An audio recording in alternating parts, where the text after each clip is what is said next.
નમસ્તે. નમસ્તે. નમસ્તે.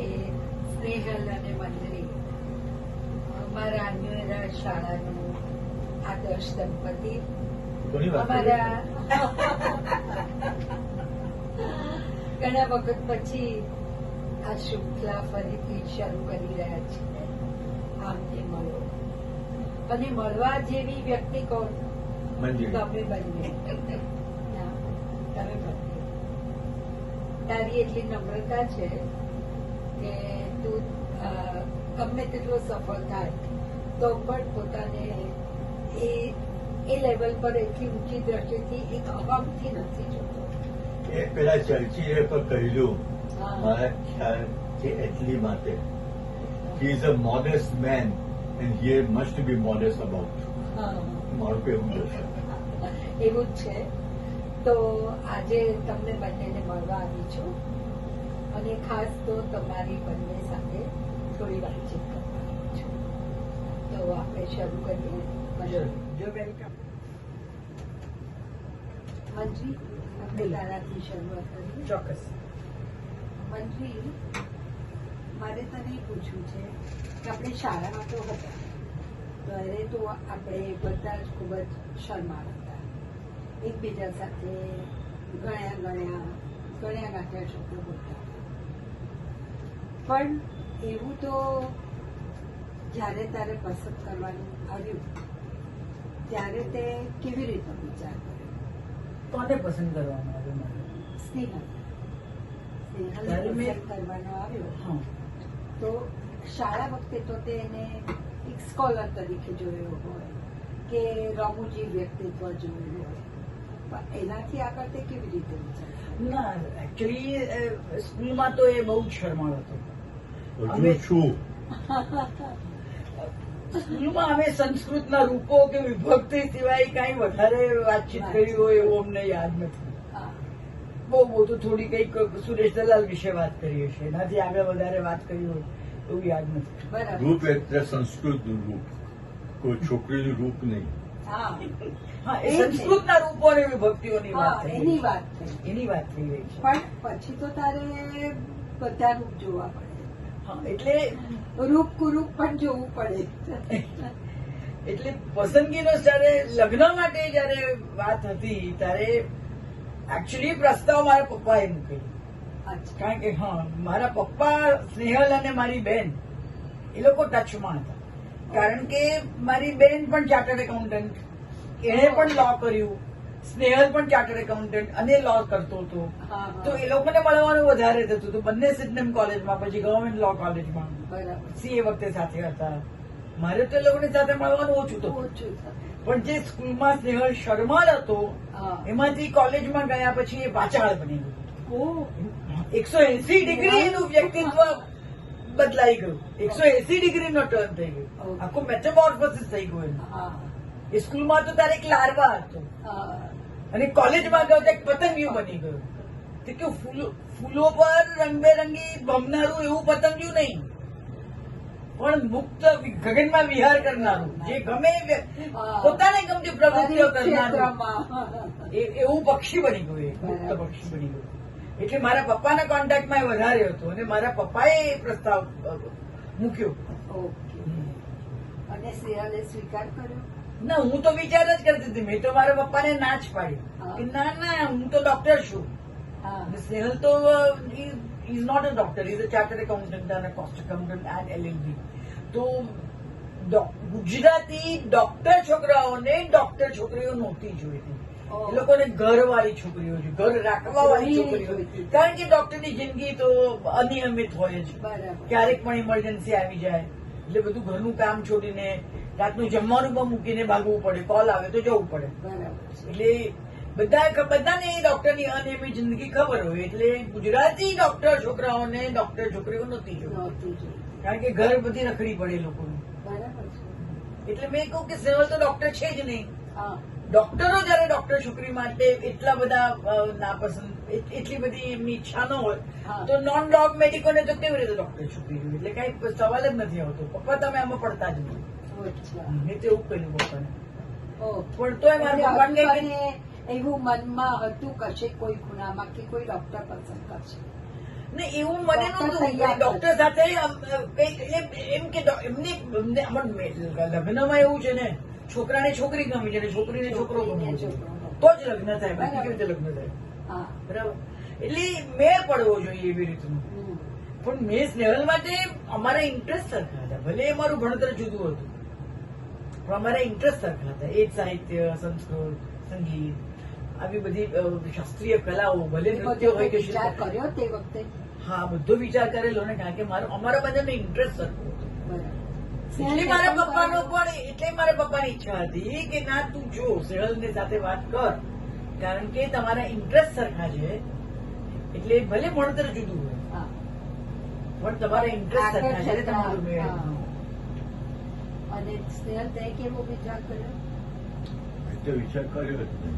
તો એમને ના પાડી દીધી? એના પપ્પાએ કહ્યું કે હા. મંજૂરી.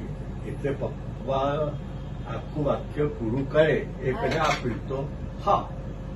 શું વાત કરે? કારણ કે એવું હતું કે અમારા લગ્ન તો નક્કી થઈ ગયેલા સ્વર્ગમાં.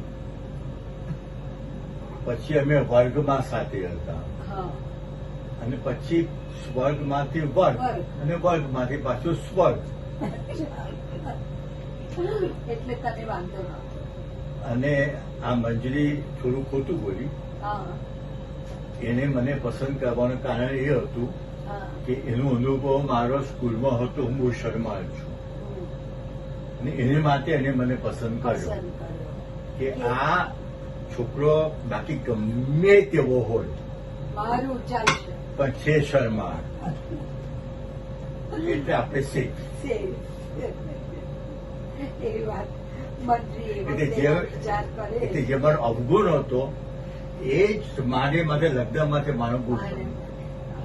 પણ જેમ મંત્રી આટલું સ્પષ્ટ કર્યું એમ તને પણ જયારે પ્રસ્તાવ આવ્યો તો આપણે સ્વર્ગની બધી વાત જવા દઈએ, પણ તો તે મનમાં શું વિચાર કર્યો કે હા? મારું તક્ષણ હા હતી એક. બીજું કે પહેલેથી મને એવું હતું કે કોઈ પ્રોફેશનલ છોકરી જોઈએ હા. અને એ મંજૂરી હતી. બરાબર છે. ત્રીજું કે હું નથી માનતો હા. કે પતિ અને પત્નીનો વ્યવસાય એક જ હોવો જોઈએ. બરાબર છે. જેથી વેરાયટી હોય એ તો વધારે સારું. બાકી એક પ્રકારની એક વિધતા આવી જાય. એટલે એમ કહેવા માંગે છે કે પતિ અને પત્ની બંને જ ડોક્ટર હોય તો મેડિસિન સિવાય બીજી કોઈ વાતો ન થાય. પછી ડાઇનિંગ ટેબલ પર, બેડરૂમમાં આખો વખત ફક્ત discussion will be only about medicine and the patient and the hospital. તો એ કે એક વિધતા એવી ન ચાલે. બંને ચાર્ટર્ડ એકાઉન્ટન્ટ હોય તો સતત આખો દાડો ક્લાયન્ટ્સની જ વાતો, એ લોકોના ઇન્કમ ટેક્સની વાતો ચાલ્યા કરે. એમ ન મજા પડે. એ વાત પણ સાચી છે કે બંને અને આમ પણ જીવનમાં જેટલું વૈવિધ્ય હોય એનો આનંદ છે. જો એક પ્રકારની સતત એક વિધતા હોય હા. તો પછી મજા શું? એટલે કે તમે સુખી લગ્ન જીવનમાં પગલા માંડ્યા અને આગળ વધ્યા, પણ તમે બંને એટલા વ્યસ્ત છો. તું મસ્ત પણ છીએ કે વ્યસ્ત મસ્ત છીએ? પણ છો, એમ જોવા જઈએ તો બિઝી પણ છો ને ઇઝી પણ છો.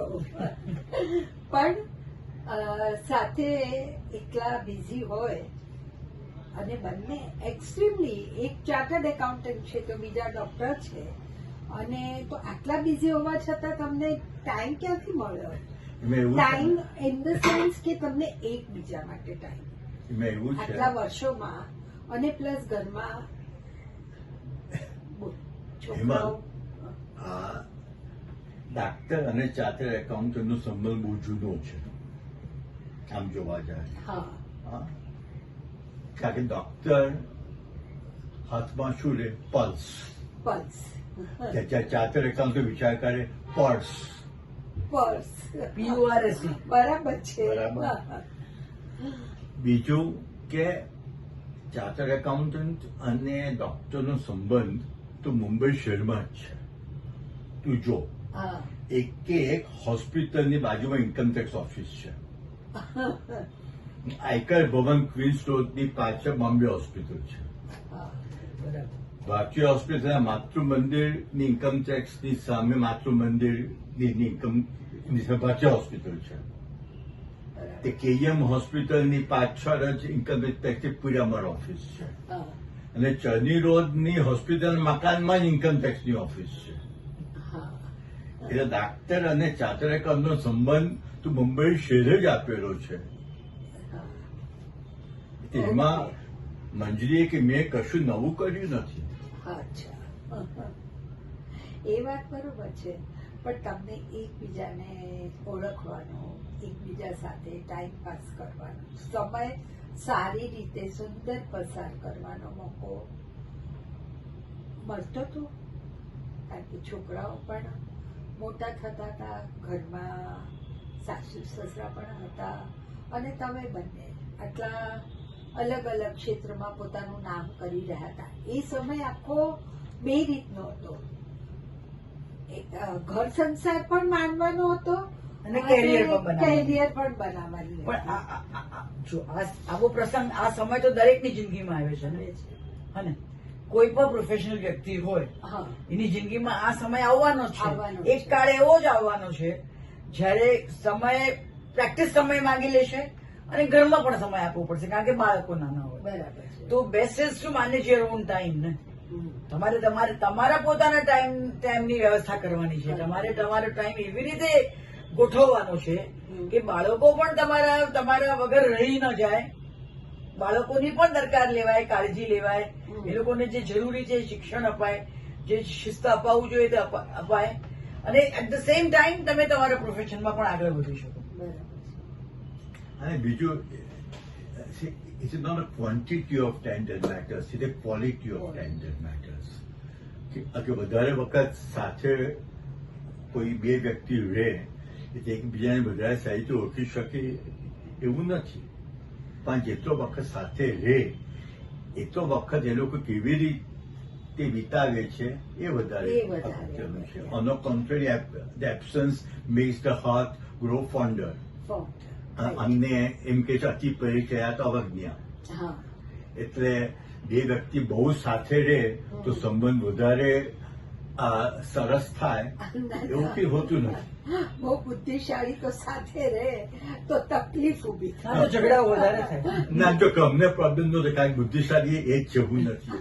આપણે ક્લાસમાં હતા ત્યારે કોઈ દિવસ મેં એવું જોયું, સંગીત તરફ તારી રુચિ હતી, તું હાર્મોનિયમ વગાડતો હતો, પણ મેં સંતૂર વિશે તો સાંભળ્યું પણ નહોતું, અને તું સંતૂરમાં આટલો આગળ વધીશ એ વખતે તો ખ્યાલ જ નહોતો કે સંગીતને તું આટલી સારી રીતે કલાની સાધના કરીશ, એનો પણ ખ્યાલ નહોતો. તો એ કેવી રીતે શક્ય બન્યું? સંતૂરમાં કે સંગીતમાં હું બિલકુલ આગળ વધ્યો નથી, હજુ તો હું સાહ શોધી રહ્યો છું.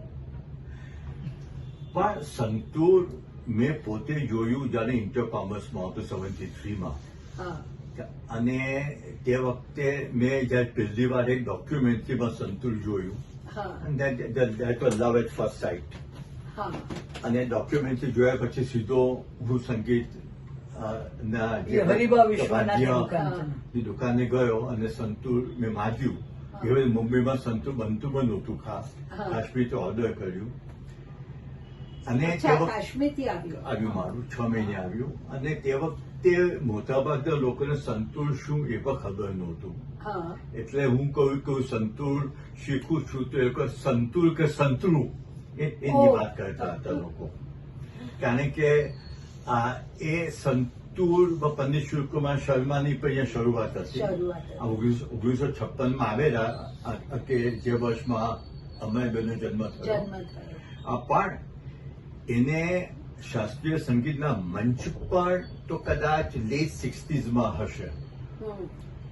એટલે 1956માં પંડિત શિવકુમાર શર્મા સૌથી પહેલી વાર મુંબઈમાં સંતૂર લઈને આવેલા. પછી તો એ પાછા કાશ્મીર જતા રહ્યા, શ્રીનગર અને જમ્મુ. તો જમ્મુના હતા, શ્રીનગરના નહીં. અને પછી લેટ 60sમાં સંતૂર શાસ્ત્રીય સંગીત મંચ પર આવ્યું અને કેટલા વર્ષો સુધી તો એક્સેપ્ટ નહોતું થયું કે આપણે સંતોષ તો શાસ્ત્રીય સિલસિલામાં નથી. પહેલી વાર પહેલી વાર સાંભળ્યું. ખબર પડી કે સંતૂર નામનું વાદ્ય હા, છે. તો બાય ચાન્સ મેં એક ફિલ્મ ડોક્યુમેન્ટરીમાં જોયું અને મને તક્ષણ પ્રેમ થઈ ગયો અને એ મેં શીખવાનું શરૂ કર્યું. મારો ફાયદો એટલો જ હતો કે મેં જ્યારે શરૂઆત કર્યું એ વખતે બહુ ઓછાને ખ્યાલ હતો સંતૂર શું છે. હમ. એટલે એ જમાનો એવો હતો કે તમારી પાસે સંતૂરનો તમે માલિક છો એટલે તમે કલાકાર થઈ ગયા. એટલો જ મને ફાયદો થયો. એવું તું માને છે કે ખરેખર એવું હતું? ખરેખર આજે પણ એવું છે. ના,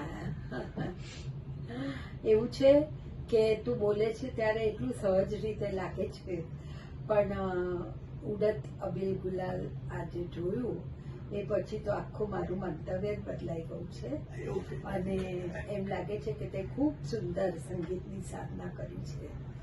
અને આપણા ક્લાસમાં તો શું છે, સંગીત એને ગળથુથીમાં મળેલું છે. હા, એટલે એ ચાલતા શીખ્યો એની પહેલા હાર્મોનિયમ વગાડી શકતો. બરાબર છે. હવે માઇલસ્ટોન્સ કહીએ ને, બાળક જયારે જન્મે ને જેમ જેમ મોટું થતું જાય તેમ તેમના માઇલસ્ટોન્સ ડેવલપ થતા જાય. કે 3 મહિને બાળક પોતાની ડોક ઊંચી કરી શકે, ચટ્ટા રાખી શકે, 8 મહિને બેસતું થાય, 4-5 મહિને ચટ્ટામાંથી ઊંધામાંથી ચત્તું થાય, માઇલસ્ટોન્સ કહેવાય. બરાબર છે. તો એ ચાલતા શીખ્યું. બાળક 1.5 વર્ષે નોર્મલી ચાલતા શીખે, તો એ ચાલતા શીખ્યું એને પહેલા હાર્મોનિયમ વગાડી શકતું હતું. ઓહ, હા, those were the milestones. એટલે કહેવાય એમ માંગે છે કે હું ચાલતા મોડું શીખ્યો. ના, એના કરતા ના, એ સંગીત એટલું બધું એને ખબર નહીં. જયારે મમ્મી જયારે પ્રેગ્નન્ટ હશે ત્યારે એ મમ્મીના ગર્ભમાં હતો ત્યારથી જ મારા સાસુજી જ એટલા બધા સંગીતના શોખીન હતા. એમને સંગીત એટલું બધું વાતાવરણમાં હતું, ઘરમાં વાતાવરણમાં સંગીત હતું. મારા સાસુ પોતે જ આટલું બધું ક્લાસિકલ સંગીત શીખેલા, એટલે એ વગાડ્યા કરતા હતા ને ગાતા હતા. એટલે આને આ ગર્ભમાં જ સંગીત સાંભળીને બરાબર. નીકળ્યો બહાર. પૃથ્વી પર એનો અવતરણ થયું. અવતરણ. એટલે એને સંગીત ગળથુથીમાં મળ્યું. એટલે એને વાર નથી લાગી શકતા. બરાબર. જે વસ્તુ પર માસ્ટરી કરતા લોકોને વર્ષો વીતી જાય હા. એ જલ્દીથી કરી શકે છે. ત્યાં એનો સમય બચી જાય છે ને. હમ. ના, મંજરી, મને પણ એવું લાગે છે કે તું તો ડોક્ટર થઈ, ડોક્ટરીમાં પણ તું ઘણી બિઝી રહેતી હતી. બરાબર છે. સાથે તારા છોકરાઓ પણ મોટા થઈ રહ્યા હતા, એ લોકોની પાછળ પણ ટાઈમ આપી રહી હતી, ઘરમાં પણ ટાઈમ આપી રહી હતી. તો એ સાથે તને આ સાહિત્યનો શોખ કેવી રીતે જાગ્યો? એક પાત્રી નાટક અભિનય કરવાનો શોખ કેવી રીતે જાગ્યો? એમાં એવું થયું કે મને પહેલેથી શોખ હતો જ સાહિત્ય. કેમ સ્કૂલમાં હતા આપણે ત્યારે ગમતું તો હતું જ મને. હા. એટલે એક વાત નક્કી છે કે જો હું મેડિસિન ન કરત તો લિટરેચર કરત. બહુ ફાઇનાન્સમાં ન જઈ શકત, કારણ કે that finance is not my cup of tea. એ વાત ચોક્કસ છે. એટલે મને દરેક માણસની એપ્ટિટ્યુડ હોય ને, બરાબર. તો મને એપ્ટિટ્યુડ હતી મેડિસિનમાં. That was my first love, first decision. અને એ જો ન થાય, ધારો કે કોઈ પણ કારણસર ન બની શક્યો તો હું લિટરેચર કરું. મારો બીજો શોખ સાહિત્યનો હતો. અને અભિનય તો મને પહેલેથી હતી. હું એટલી બધી નાની હતી, સ્કૂલમાં બાળ મંદિરમાં જતી હતી ને જોડકણા ગાતી હતી. તો મારી મમ્મી ને બધા ટીચરો મારા કહેતા હતા સ્કૂલના બાળ મંદિરના ટીચરો કે જોડકણા પણ અભિનય સાથે ગાય છે. એટલે અભિનયનો મને પહેલેથી બહુ શોખ હતો, બહુ શોખ હતો. એમાં એવું થયું કે મારી દીકરીઓને હું તૈયાર કરતી હતી. તે વખતે બાળકોની બધી આંતર શાલેય કોમ્પિટિશન્સ થતી હતી, બધી સ્પર્ધાઓ, આ બધી વક્તૃત્વની સ્પર્ધા કે એકોક્તિઓની સ્પર્ધા, કેટલી 3-3 મિનિટની સ્ક્રિપ્ટ લખવાની. તો હું છોકરીઓને તૈયાર કરતી હતી, મારી દીકરીઓને તૈયાર કરતી હતી એ કોમ્પિટિશનમાં ભાગ લેવા માટે. તો એ લોકોને માટે હું 3-3 મિનિટની સ્ક્રિપ્ટ લખી આપતી હતી. અને મેં દરેક વખતે પાત્ર શોધવા પડે, શેની પર સ્ક્રિપ્ટ બતાવું, શું લખવું. મારી મમ્મી મેં પછી સજેસ્ટ કર્યું કે તું સાહિત્યના પાત્રો કેમ નથી લેતી? આપણી ગુજરાતી સાહિત્યની નાયિકાઓને 3-3 મિનિટમાં ડિસ્ક્રાઇબ કર, 3 મિનિટમાં એ લોકોનું વર્ણન કર અને દીકરી પાસે એ કરાવ. તો એમ કરતા કરતા હું સાહિત્ય તરફ વળી. મેં સાહિત્યમાંથી ગુજરાતી સાહિત્યની જુદા જુદા લેખકોની વાર્તાઓની, નાયિકાઓની બધી સ્ક્રિપ્ટ બનાવી, જુદી જુદી વાર્તાઓની. અને મૈથિલી અને શૈલી પાછું એ ભજવા હતી. તો એ લોકોને અભિનય શીખવાડવા માટે હું એ લોકોને તૈયાર કરી દી અભિનય માટે. તો સ્નેહલ બેઠો બેઠો એ બધું પ્રેક્ટિસો મારી રિહર્સલો જોતો અને સ્નેહલ મને કીધું તે વખતે સ્નેહલ એમ લાગ્યું કે તું પોતે જ આટલો સારો અભિનય કરી શકે છે તો આપણે તારો જ એક આખો કાર્યક્રમ કરીએ. હવે આમ તું 3 મિનિટની સ્ક્રિપ્ટ નહીં લખ, તું તારે પોતાના માટે 25 મિનિટની સ્ક્રિપ્ટ લખ, મોટી સ્ક્રિપ્ટ તૈયાર કર અને આપણે તારો જ એક પાત્રી અભિનયનો આખો કાર્યક્રમ કરીએ. સૌથી પહેલું કયું પાત્ર ભજવ્યું? હું એક સામે 6 પાત્રો ભજવતી. સૌથી પહેલું પાત્ર હતું મંજરી, પણ સ્નેહલની જ મંજરી ની પક્કામાં મુનશીનું કાક મંજરી. એવી રીતે ઈશ્વર પેટલીકરની લોહીની સગાઈના અમૃત કાકી, એ વર્ષા અડાલજાની તો 2-3 વાર્તાઓના 2-3 પાત્રો હું ભજવું છું. ચુનીલાલ મડિયા છે, મેઘાણી છે, મુનશી, કસ્તુરબા, દ્રૌપદી. માઇથોલોજીકલ પાત્રો નહોતી લેતી ખાસ કરીને, કારણ કે માઇથોલોજીકલ વાર્તાઓ બધાને ખબર હોય, એમાં પછી આગળ એટલે બહુ જગ જાહેર વાત હોય એટલે એ હું નહોતી લેતી. પણ આ તો મારે કોઈકે દ્રૌપદી યુધિષ્ઠિરનું મનોમંથન કરીને ચોપડી લખી અને એ ચોપડીનું વિમોચન હતું અને એ પ્રસંગે મને એ ચોપડીમાં દ્રૌપદીનું પાત્રાલેખન થયું છે. એ પાત્રને એ ચોપડીના હિસાબે એનું પાત્ર ભજવવામાં પંકજભાઈ કડકિયાએ લખેલી છે ચોપડી. તો એટલે એને માટે મેં તે વખતે દ્રૌપદી ભજવી એવી રીતે. એટલે દ્રૌપદીનો હું છઠ્ઠો પતિ થયો.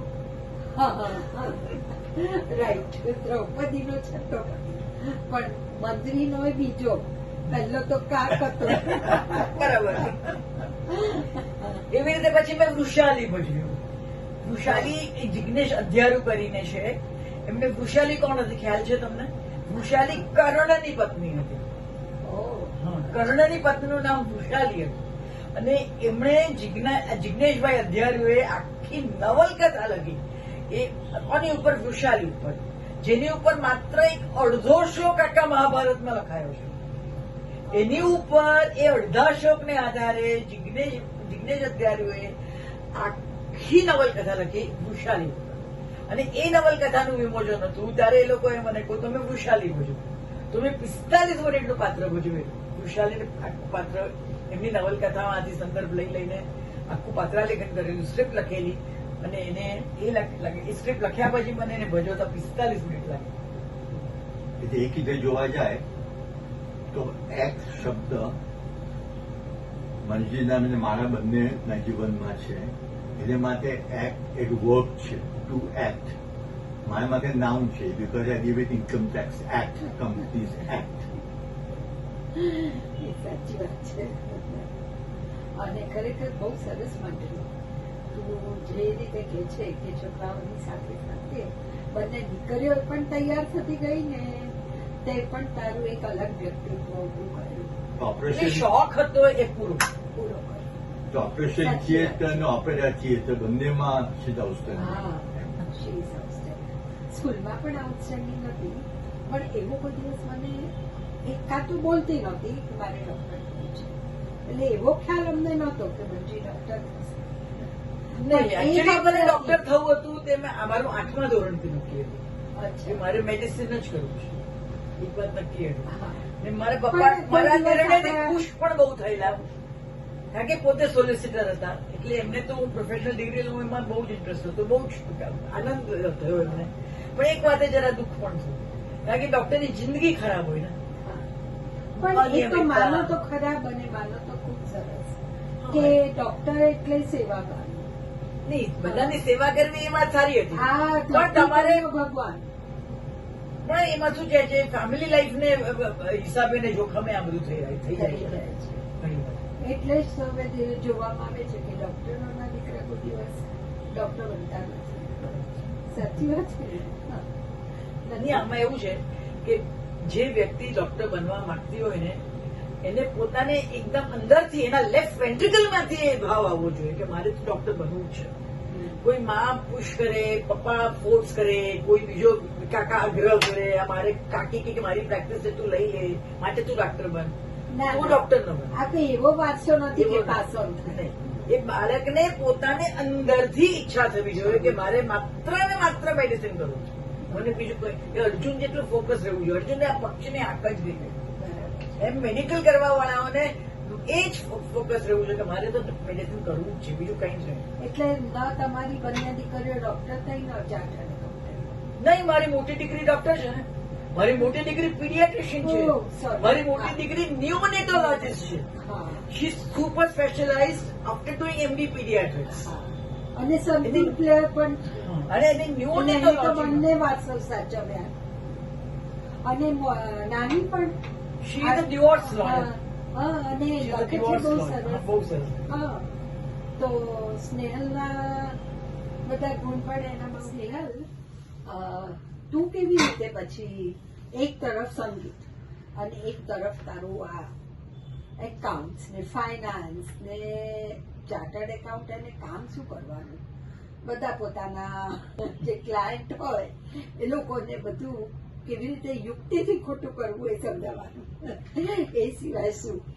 તો આ બે એમાં એવું છે, સંગીત અને ચાર્ટર્ડ એકાઉન્ટન્સીમાં ઘણું સામ્ય છે.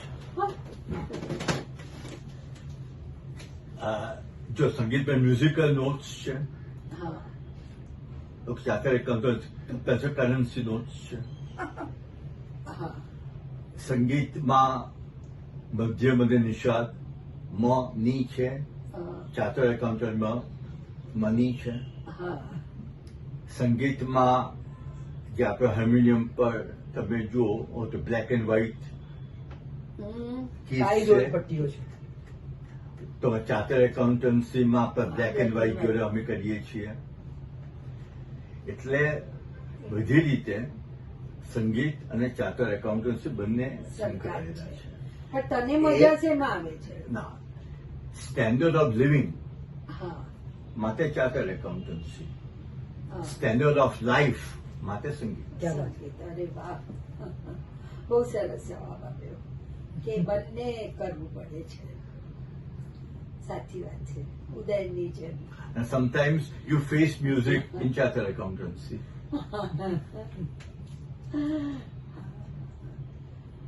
અને એક વખત આપણે વાત કરતા હતા ત્યારે તે મને એમ કીધું કે હું આપણા પ્રાઇમ મિનિસ્ટર નરેન્દ્ર મોદીને મળવા જઈ આવ્યો.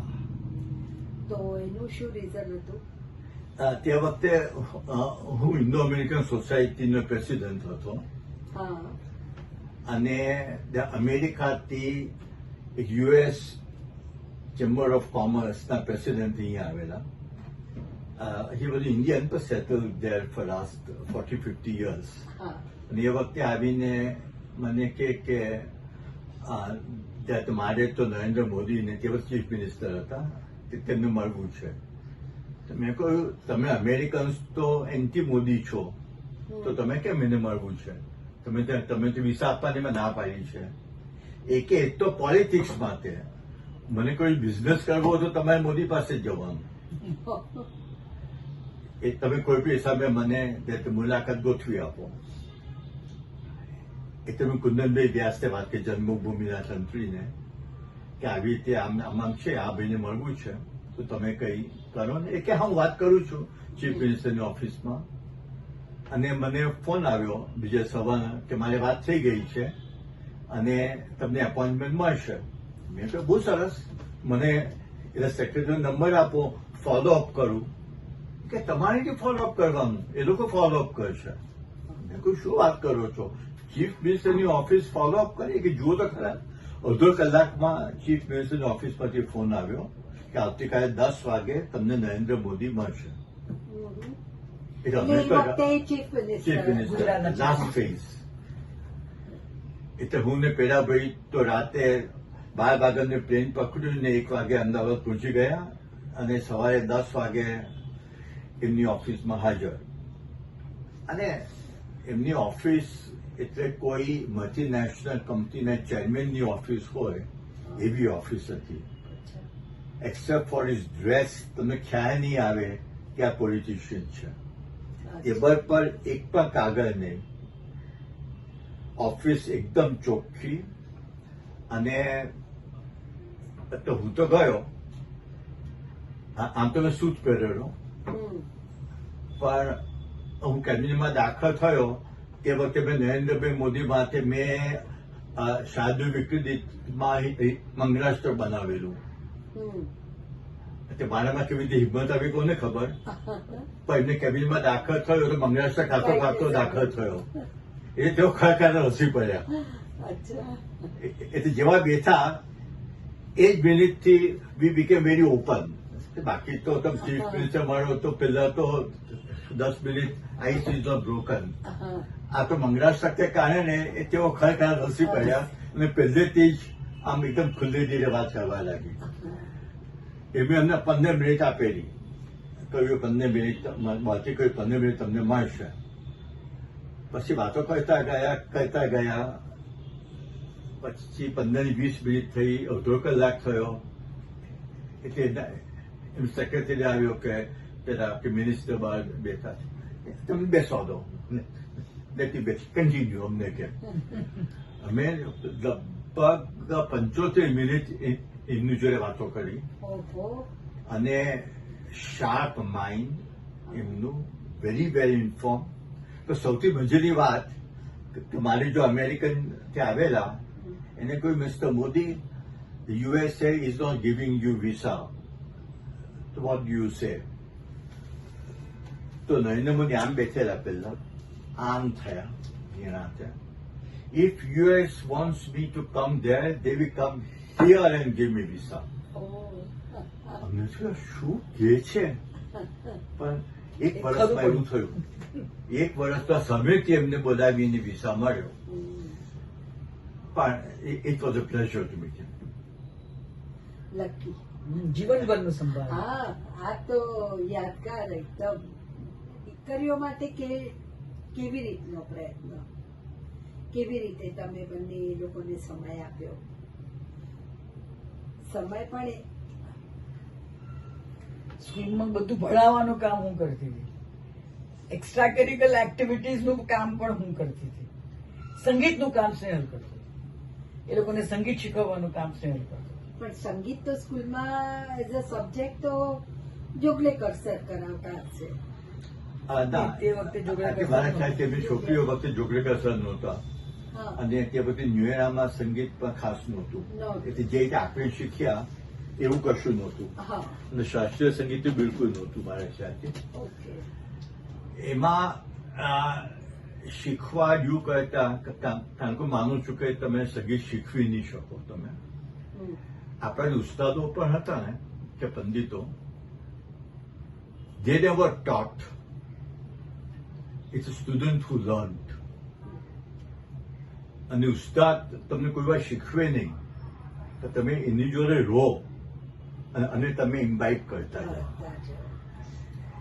એટલે મૈથિલીને પણ આ સામે બેસીને હવે તું શીખ એવું મેં ખાસ રાખ્યું જ નહોતું. હું સંતુર હોઉં બાજુમાં એનું સંતુર રાખું, એટલે એને મન થાય તો ઉપર થોડું વગાડું. કારણ કે અમારા ઘરમાં હાર્મોનિયમ, સંતુર અને ચોપડીઓ સોફા પર ખાતા પપાયા જ હોય. એટલે હું બધું સાફ બધું આવડતી જાઉં અને સહેલ બધું નીચે ઉતારતું અને મને પાછું કે ઠેકાણે નહીં મૂકતું, ઠેકાણે મૂકવાનો આગ્રહ નહીં રાખ. કારણ કે બાળકને હાર્મોનિયમ વગાડવાની ઈચ્છા થશે તો બાળકને એ હાર્મોનિયમ તરત મળવું જોઈએ. હવે તે ઉપર ઠેકાણે એકદમ વ્યવસ્થિત ગોઠવીને મૂકી દીધું હશે. બાળકને હાર્મોનિયમ વગાડવાની ઈચ્છા થાય ત્યારે તારી પાસે આવશે, મમ્મી પેલું હાર્મોનિયમ આપને મારે વગાડવું છે. અને તે જ વખતે તું કોઈ કામમાં હશે તે તું કહેશે, તું શું કહેશે બાળકને, બેસી જા હમણાં હું કામમાં છું, થોડી વાર પછી આપું છું તને. તારું કામ પત્યા પછી તું હાર્મોનિયમ ઉતારી આપશે, ત્યાં લગીમાં બાળકનો હાર્મોનિયમ વગાડવાનો ઉત્સાહ ઓસરી ગયો. કોઈ જોડે ભલે પડી રહ્યું, એની ઈચ્છા થાય ત્યારે તને તરત મળવું જોઈએ હાર્મોનિયમ. પુસ્તક જો બાજુમાં પડ્યું હશે અને બાળક બેઠું હશે તો એ ચોપડીના પાના ઉછલાવશે અને મન થશે કે આ શું લખ્યું છે, વાંચી આપણે. પણ તું બધું ઠેકાણે ગોઠવીને મૂક્યા કરશે તે ઉભું થઈને કોઈ પુસ્તક કાઢવાનું નથી ઉપરથી શેલ્ફ પરથી. અને આ બાબતમાં હું આજે 70 વર્ષમાં બાળક જ છું, હજી એવો જ રહ્યો છે. બધી વસ્તુ એની બધા મ્યુઝિકલ ઇન્સ્ટ્રુમેન્ટ બધા પથરાયેલા હોય, એને જે જોઈએ ચોપડીઓ બધી નીચે જ હોય, ફટને મળી જાય એમ. પછી તે વખતે જયારે વાંચવાની ઈચ્છા થાય ત્યારે ચોપડી શોધવી પડે એવી હાલત ન થવી. એ તો તમારું ઉત્સાહ એટલે આ મળી તો જાય. કુવામાં હતું એટલે હવાડામાં આવ્યું. એટલે વાતાવરણ જ હતું ઘરમાં હા. સંગીતનું, એટલે છોકરાઓ સાંભળીને જ શીખી ગયા. શીખી. અડધું મૈથિલી સાંભળીને જ શીખી. સાંભળીને શીખ્યું. ને પણ શૈલી રીતે શૈલી પોતે પણ બહુ સરસ સંતૂર વગાડે છે. અચ્છા સારું વગાડે એ છે. પણ વગાડે છે. હા હા પણ એ કોઈ દિવસ વગાડતી પણ નથી. સંતૂર શૈલીનો વધારે interest is in giving speeches, interviews, compering. I think you heard her compering કરતી વખતે. હા. હવે એને કમ્પેરિંગ કર્યું, શી હા. Was not prepared. Oh. એ ત્યાં આવી અને on the spot she did it. એટલે થિંકિંગ ઓન ધ ફીટ જેને કે હા એ પ્રકારની એબિલિટી એનામાં, that creative ability she has developed. હમ. એટલે બધાના શોખ જુદા જુદા હોય. બીજું બધાની રીત જુદી જુદી હોય, રીત પદ્ધતિ જુદી જુદી જુદી હોય અને શૈલી જયારે કમ્પેર કરવાની હોય કે સ્પીચ આપવાની હોય ત્યારે મને ટેન્શન જ થાય, કારણ કે છેક છેલ્લી ઘડી લગીને કઈ લખેલું હોય એને તૈયારી જ ન કરી હોય. એટલે આપણને થોડી બીક જ લાગે કે શું થશે આ સ્ટેજ પર જઈને શું બોલી આવશે. પણ એટલું બધું સરસ બોલી આવે અને સાંભળનારાને ખ્યાલ પણ ના આવે પ્રેક્ષકોને કે આને કે આને તૈયારી નથી કરી. એ બાબતમાં મૈથિલી પડી છે મંજરી ઉપર. કારણ કે મંજરીના આર્ટિકલ લખવાના હોય તો અઠવાડિયે પહેલા આખું પ્રિપેર કરીને કેટલા કલાકો બધી સુધી તૈયારી કરે. જો હું આર્ટિકલ લખું તો યુઝ્યુઅલી છેલ્લા અડધો કલાક મારે 4 વાગે મોકલવાનું હોય શુક્રવારે, તો 3:30 વિચાર કર્યો શાના પર લખવું.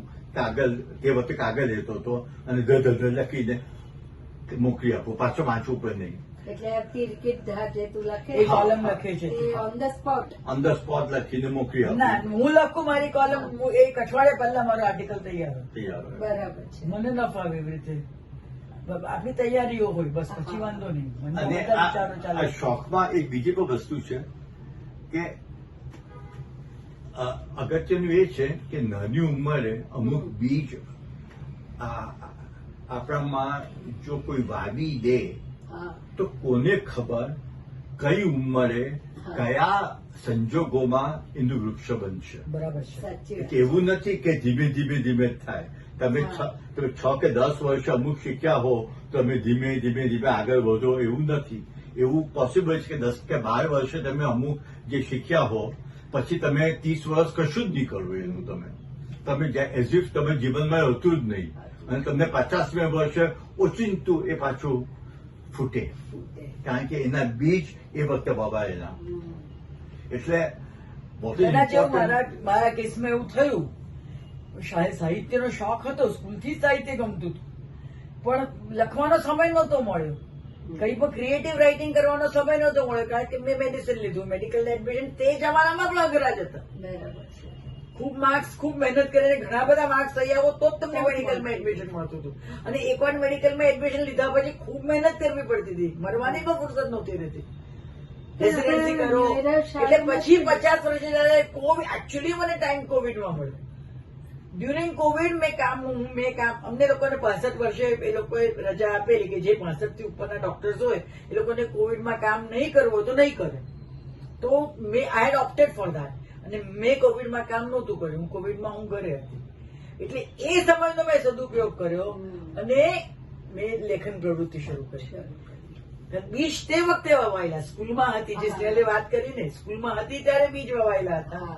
તે અંદર ધરબાયેલા પડી રહેલા હતા. એટલું કહેવા માંગતી હતી કે ન્યુએરામાં આપણે ભણ્યા એનો કેટલો ફાયદો કે પુષ્પાબેન જોશીએ 5મા 6ઠા ધોરણમાં આપણને એવું ગુજરાતી શીખવ્યું કે આપણને બધાને નેચરલ ભાષામાં કેવી રીતે લખવું. બરાબર છે. આજે મને પણ એનો એટલો બધો ફાયદો થયો. બે વ્યક્તિઓએ આપણે ગુજરાતીનો મને તો ફાયદો કરાવ્યો, કારણ કે આપણે પેલા વાત છે અમે સ્કૂલમાં તો હું શરમાળો હતો. હા આમ તમે સ્પષ્ટ ભાષામાં કહું તો એક પ્રકારનો નિરુપદ્રવી અને નિર્દોષ પ્રાણી તરીકે અમારી આબરૂ હતી. હા ના ના એટલો નિર્દોષ પણ નહોતો. મને તો હેરાન કરી છે. નિરુપદ્રવી તો હતો. એટલે કોઈ ટીચર જોડે મારો કઈ પર્સનલ બિલકુલ રેપો હતો નહીં. કદાચ અને એ જમાનામાં હું એક મહિનો જો સ્કૂલમાં નહીં જાઉં તો કદાચ કોઈને ખ્યાલ પણ નહીં આવશે, એ પ્રકારનો હું હતો. પણ હા, એમાંથી 2 અપવાદ હતા. એક તો પુષ્પાબેન જોશી 6ઠ્ઠા ધોરણમાં, એને મને બહુ પ્રોત્સાહન આપ્યું. અને પછી 10મીમાં નીતિન મહેતા જે 3 મહિના આવ્યા ને એમાં બહુ સરસ થયેલું કે એમણે પહેલી વાર નિબંધ લખવા આપ્યો. આપણે પહેલા તો ભાનુબેન ગુજરાતી કરાવતા હતા. આમ આખમાં તો નિશ્વાસ નાખવાનો. મેં જસ્ટ કહ્યું. એટલે પહેલા તો મેં એ સાયનો નિબંધ લખ્યો અને નીતિનભાઈએ મને કે 10માંથી 4 માર્ક એવા કે આપ્યા અને ખાવું. અને પછી બીજી વાર લખવામાં આવ્યું મને જરાક થયું કે આ શું ચાલો હું બતાવી આપું. સાવ જ ઓફ બીટ નિબંધ લખ્યો. મને ખાતરી હતી કે મને આ 10માંથી 0 મળશે કારણ કે ટોટલી ઓફ બીટ હતો. બરાબર છે. આપણા કોઈ પણ ટીચર બીજા હતા તો મને 0 આપતે. એટલે આઈ વોઝ એક્સપેક્ટિંગ કે આમાં 0 મળશે મને. તો જ્યાં તપાસીને આવ્યો તે વખતે નીતિનભાઈ એટલા ખુશ થઈ ગયા કે મને 10માંથી 9 આપ્યા. અને મને લખ્યું કે સ્વકીય શૈલી હજુ વિકસાવો. અને એ જે એમને ખબર છે હાજી ફંગોરાતા પથ્થરને જોઈને મને પણ એ ટોપિક બરાબર યાદ રહી ગયો છે કે આવો નિબંધ આપણી પાસે લખાવ્યો. એટલે એ જે એમણે મને એ નિબંધ પર જે મને કમેન્ટ્સ આપી એમણે વચ્ચે અને મને એટલું બધું એન્કરેજમેન્ટ આપ્યું કે સ્વકીય શૈલી વિકસાવો.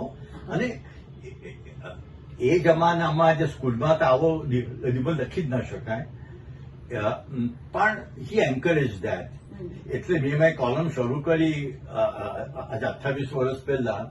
તે પણ આમ એક સ્વય વિહાર તરીકે શરૂ કરેલી. એમાં કુંદનભાઈ વ્યાસનો બહુ સપોર્ટ હતો. એને કોઈ હા તમે લખવું તો મેં કહ્યું કે હું તો આમાં સંગીત, ઇન્કમ ટેક્સ અને સાહિત્ય બધાનું મિશ્રણ કરીશ અને there will be no pattern. એ કે હા એની માટે તો તમને કહીએ છીએ. એટલે he encouraged me like that. પણ એનું બીજ હતું નીતિનભાઈ મહેતા.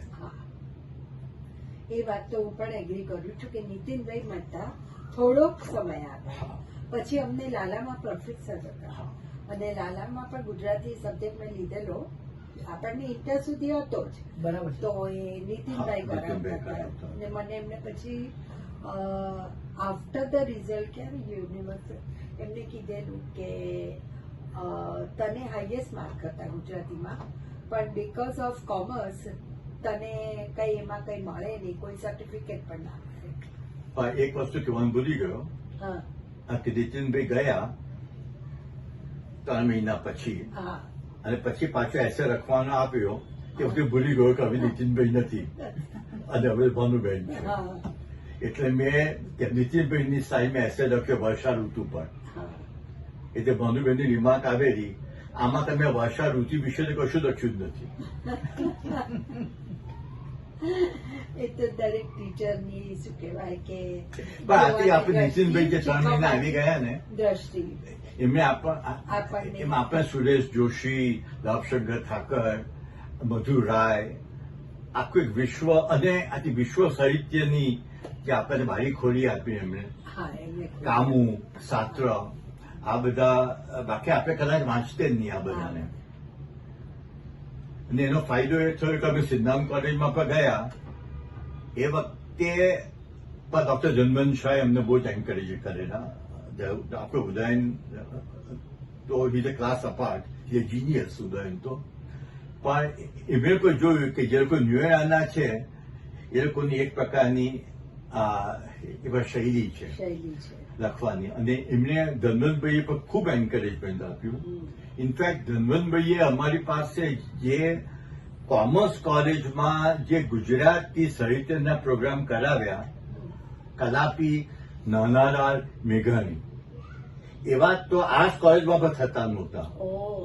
એનો નાનાલાલનો પ્રોગ્રામ 1976માં કરાવ્યો અમારી પાસે. પછી 40 વર્ષે 2016માં મેં નાનાલાલનો પ્રોગ્રામ રિપીટ કર્યો. અને એ વખતે ધનવેલભાઈને બોલાવ્યા તો એટલા ખુશ થઈ ગયેલા કે મેં મારા વિદ્યાર્થી પાસે જે 40 વર્ષ પહેલા કરાવ્યું એ લોકો આજે રિપીટ કર્યું. તો મેં કહ્યું કે કે શહેર તો તમે લીધેલા, શહેરનું ડિવિઝન અમે ભોગવીએ છીએ. મંત્રી, તારા છેલ્લા આર્ટિકલને જ યાદ કરીએ બોલો કયો કે મરાઠી પોએટનું કે તળિયામાં મીઠું વધારે છે.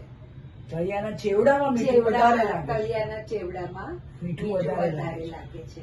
તો આપણા જ જીવનની વાત એમણે કરી છે કે શું કોઈ ઈચ્છા કે તારી બકેટ લિસ્ટમાં કઈ બાકી રહી ગયું છે? મારી બકેટ લિસ્ટમાં અમુક જગ્યાએ મને જોવી, મને અમુક જગ્યાઓ મારે જવું છે, પ્રવાસ કરવો છે, એ અચ્છા. જગ્યાઓ બાકી છે મારી, અચ્છા. એ ખાસ કરવાની ઈચ્છા છે મારી. હા, હા. બાકી હા એટલે મને મન હવે ભરીને જીવવાનું તો તું કરી રહી એ છે, જીવીશ, તારા એ શોખ જીવીશ. પૂરા મારા કરી શોખ રહી બધા પૂરા કર્યા છે. છે. બરાબર. મને જે અભિનયનો, લખવાનો જે શોખ હતો એ બધા મેં પૂરા કર્યા પૂરા છે. કર્યા છે. પૂરા કરી રહી છું. હા. પણ મારે અમુક પ્રવાસ, અમુક ઠેકાણ, અમુક જગ્યાઓ મારે જોવી જ છે. ઓકે. એ જગ્યાઓ મારી બાકી છે. ઓ, એટલે મને છે ને, મને પ્રકૃતિનો શોખ છે હમ, અને મને સ્થાપત્યનો શોખ છે, શિલ્પ અને સ્થાપત્યનો, હમ. બારીક નકશીકામનો, કલા કારીગરીનો. હા. બાકી મને શોપિંગમાં એવા બધામાં રસ નથી. રસ નથી. બરાબર છે. હાઈ ઓલ્ટિટ્યુડ ગમે, હા. પણ હવે આપણે મોટા થયા, 70 પ્લસ ને હું પોતે જ ના પાડું એઝ અ ડોક્ટર કે હાઈ ઓલ્ટિટ્યુડ પર નહીં જવું જોઈએ. નહીં જવાનું. એટલી બધી ઊંચી જગ્યાઓ તમે પકડો અને ત્યાં તમને ઓક્સિજનનું પ્રેશર ઓછું હોય હા. અને તમને શ્વાસની તકલીફ ઊભી થાય તો તમને પાછા નીચે કોણ લઈ આવે? બરાબર છે. એટલે એવી બધી જગ્યાઓએ જવાનું જોખમ હવે હું ન ખેડું. હમ. એટલે એમ કહેવા માંગે છે કે આ ઉંમરે there should be simple living, high thinking, not high living and simple thinking. ના ના, એમ તો હમણાં જઈ આવી છે ન્યુઝીલેન્ડ. હા, પણ ન્યુઝીલેન્ડ સી લેવલ હતું. સી લેવલ છે. બરાબર છે. Throughout it is હા, sea level. માનસરોવર ના જવાય. હા, હું ન જાઉં. એટલે આપણા ક્લાસમાં ભાવના ગઈ અને હિંમત કરી બહુ ગયા. હિંમત કરી. સારું, પણ she made હા. it. It's good. પણ હું પોતે એવું જોખમ ન ખેડું. સાચી વાત છે. કારણ કે મને હંમેશા એવો જ વિચાર આવે કે મારું હૃદય જે થવાનું હોય ત્યાં થશે, એનો વાંધો નહીં. હા. બહુ મોટો શું મરી જવાશે, તે ઓકે. પણ આજુબાજુ વાળા કેટલા હેરાન થઈ જાય. સાચી. આપણે માતા તાજા પડીએ ત્યાં કે મરી પણ જઈએ તો આજુબાજુ વાળા આપણી સાથે જે પ્રવાસ આવેલા છે એ લોકો કેટલા હેરાન થઈ જાય. એટલે એવી બધી પરિસ્થિતિ ઊભી નહીં થવા દેવાની, એવું નહીં કરવાનું. એટલે આપણે સી લેવલ પકડવાની. પણ મેં તને કહ્યું ને, મને મોન્યુમેન્ટ ને બધાનો બહુ શોખ છે. જ્યાં જૂના શિલ્પો અને સ્થાપત્ય હોય ત્યાં હું પહેલી પહોંચી છું. અને ભારત તો એમાં ઠેર ઠેર છે. મેં જોયું છે, ઘણું જોયું છે. આપણે ઘણું કશે જોયું છે. બી જઈએ, વેટિકન સિટી બી હા, જોઈએ બધે. કે રોમ જઈએ કે કશે, પણ ભારત ત્યાં એ લોકોની સંસ્કૃતિ છે, સંસ્કૃતિ એ લોકોની છે. એ લોકોની સંસ્કૃતિમાં પણ ખૂબ બધું સુંદર. હા. પણ મને ક્રુએલ્ટી વધારે લાગે છે. એ લોકોની સંસ્કૃતિ. હા, રશિયા બી તમે જુઓ હમ. કે વેટિકનમાં પણ વોલ પર જે બધા લગાવ્યા છે બરાબર. પિક્ચર્સમાં ક્રુએલ્ટી બહુ લાગે છે. સોરી, આપણે એવો વિચાર ન કરવો જોઈએ. આપણે દરેક દેશની ખાસિયત જ જોવી જોઈએ. પણ આવો વિચાર આવી ગયો. અને સ્નેહલ તારી? હું તો બાળક છું હજુ, હા. એટલે રોજ સવારે ઉઠું ને કે નવી નવો વિચાર આવે, કે નવી ઈચ્છા થાય, ઈચ્છા થાય. નવી અભિલાષા થાય, હા. અને એવું કરતો રહું છું. અચ્છા. અને પણ સામાન્ય શેમાં કરતો રહે છે? સાહિત્ય, સંગીત, ચાર્ટર્ડ એકાઉન્ટન્સીમાં, હા. કોર્પોરેટ વર્લ્ડમાં, હા. સામાજિક સંબંધોમાં જે અત્યાર સુધી નથી કર્યું તે કરવાની હોશ. સાચી વાત છે. અત્યાર સુધી ક્ષણે ક્ષણે નવતા ધરે તે રૂપ સાચું રમણીયતાનું, એમ કવિ માઘે કહ્યું છે. હા. ક્ષણે ક્ષણે નવતામ ઉપૈતી તદેવ રૂપમ રમણીયતાયા. હા. એટલે તમારે જો સુંદર અને દરેક રમણીય ક્ષણે સુંદર. જીવો તો તમારે ક્ષણે ક્ષણે કશું નવું તમે નવું લાગવું નવું જોઈએ. કરતા રહેવું જોઈએ. સાચી વાત છે. એ તો ખૂબ જ સાચી વાત છે કે મારા અધ્યાત્મમાં પણ રસ મને ત્યારે જ આવે જ્યારે હું મારી માટે પોતે કંઈ નવું નવું શોધીને વાંચતી રહું છું, લખતી રહું છું, સમજતી રહું છું. કારણ કે અધ્યાત્મમાં પણ અદ્ભુત રસ હા. અને વિસ્મય, આ બંને શબ્દો બહુ અગત્યના છે. હા. કારણ અદ્ભુત કે રસ. અલ્ટિમેટલી તમારો રસ છે અદ્ભુત રસ, હમ.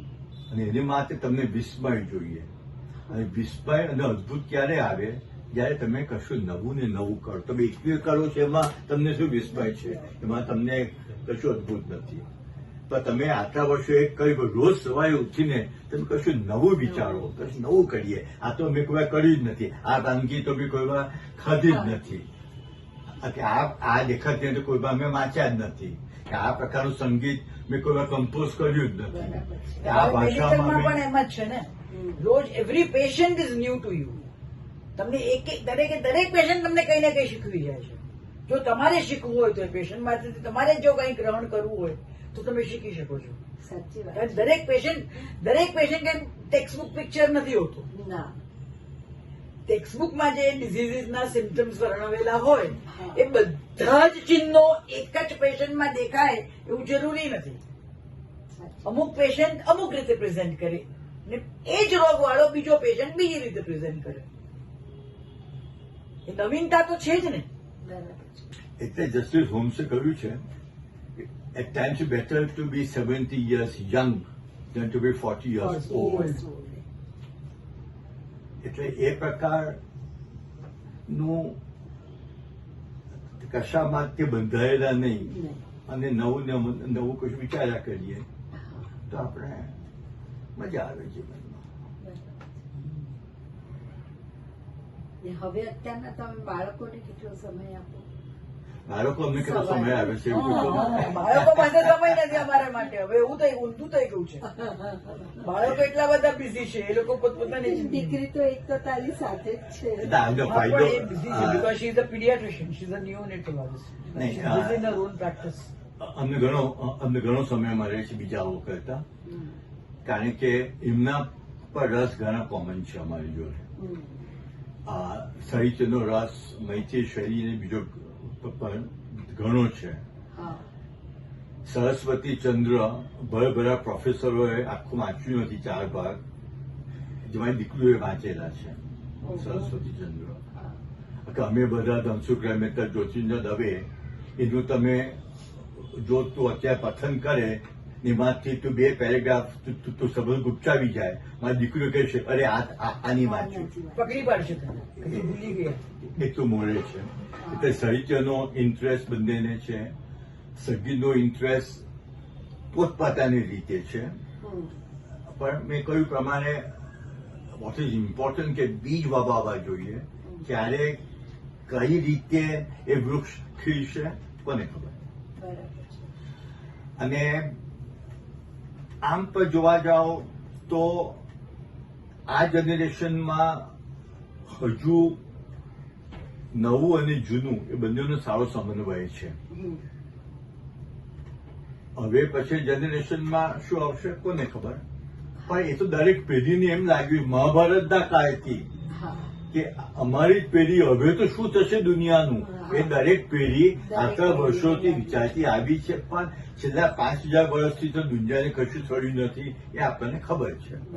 અને જોવા જાવ તો દુનિયા દરેક વર્ષે વધારે સારી થતી જાય છે. ભલે આપણે કહીએ કે કેવો કાળ આવ્યો છે, પણ તમે જો ઓબ્જેક્ટિવલી જુઓ તો સમાજના મૂલ્યો આજથી 5000 વર્ષ પહેલા કે 2000 વર્ષ પહેલા હતા એના કરતા આજે વધારે ઉચ્ચ છે, ઉચ્ચતર છે. ફરીથી પાછું બધા પોતાના બેઝિક્સ પર આવી રહ્યા છે. તમે રામાયણ, મહાભારત અને પુરાણના સામાજિક મૂલ્યો તમે આજે સ્વીકારી શકતા નથી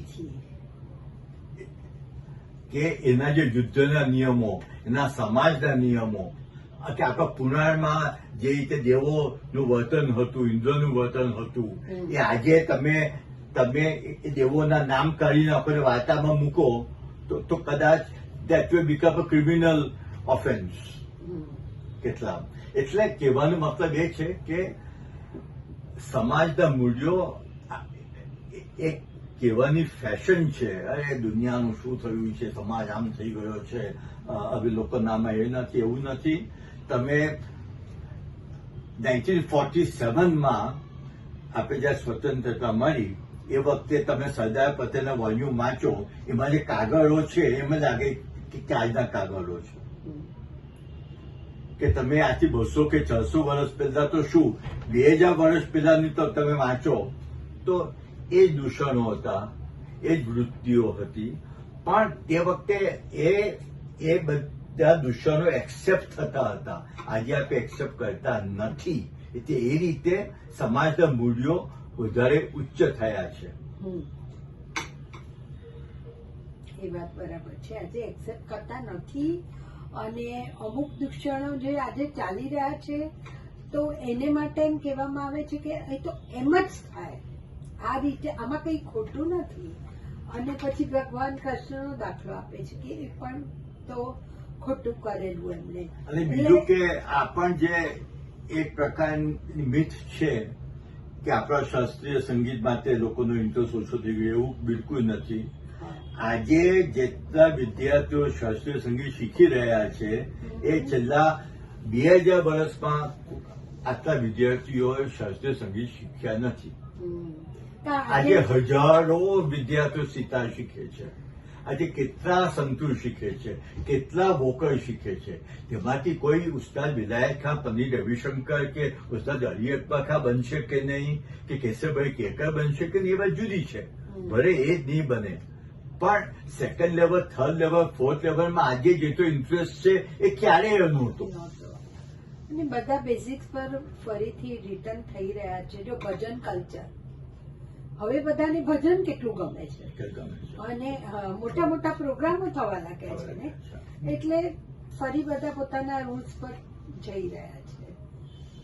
અને તમને બંનેને મળીને આજે મને પણ ખરેખર એમ લાગ્યું, પેલી કોણે કહ્યું છે તો મને યાદ નથી કે ગણપણ નહોતું જોઈતું ને શીદ આવ્યું. ક્યાં આવ્યું છે? તો અમને બંનેને કોની વાત કરો છો? તમને બંનેને મળીને એમ લાગે છે કે ગળપણ નામની શું વસ્તુ છે? હું તો હજી બાળક જ છું. એક મનનો વિચારવું છે. Age is just a number, બીજું કઈ age is just a number. બાકી આજે માણસ પોતાની જીવનને સુંદર રીતે જીવે તો એને કોઈ દિવસ ગળપણ આવતું જ નથી. અને એટલે જ આપણા પૂર્વજો આટલું બધું જીવતા હતા કે એ લોકોને ઘડપણ એવું નડતું નહોતું. તો ખૂબ મજા આવી. મજા તો અમને આવી. અમને તો પેલું જૂનું પિયર યાદ આવ્યું ત્યારે વાત કરીને કે બેથી ખાતે ફરી વળી બધે બેરીઓ ઓર રામા, આ બધી વાતો કરી.